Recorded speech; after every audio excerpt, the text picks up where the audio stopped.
जी हाँ, नमस्कार दोस्तों। हम किशन, आप देख रहे हैं किशन भोजपुरी न्यूज़। खेसारी लाल यादव जी का बहुत ही बवाल सॉन्ग आज रिलीज़ हो रहा है दोस्त, तीसरी हम भोजपुरी चैनल पे। तो आप लोग बिल्कुल रेडी रहिए। 11 बजे रिलीज़ हो रहा है दोस्त। बहुत ही हाई लेवल सॉन्ग है दोस्त। जी हाँ, या खुदा बहुत ही हाई लेवल सॉन्ग है दोस्त।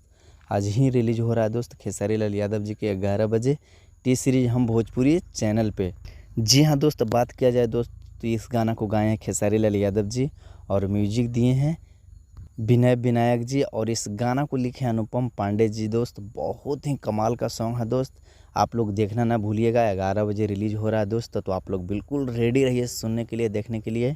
अब फिर से आ गया दोस्त मटक मटक सॉन्ग, हरियाणवी सॉन्ग जो डांस किए थे खेसारी लाल यादव जी, फिर से रिलीज हो गया दोस्त। तो आप लोग उस गानों को भी जाकर मटक मटक जाकर देखिए सॉन्ग को, क्योंकि बहुत कमाल का सॉन्ग है दोस्त। और आज ही खेसारी लाल यादव जी का रिलीज हो रहा है दोस्त या खुदा, तो आप लोग देखना ना भूलिएगा। 11 बजे रिलीज हो रहा है। अगर मेरा वीडियो अच्छा लगे तो मेरे चैनल को सब्सक्राइब कीजिए। मेरे चैनल पे पहली बार है तो मेरे चैनल को सब्सक्राइब कीजिए, क्योंकि खेसारी लाल यादव जी का हर न्यू अपडेट मिलते रहता दोस्त। धन्यवाद।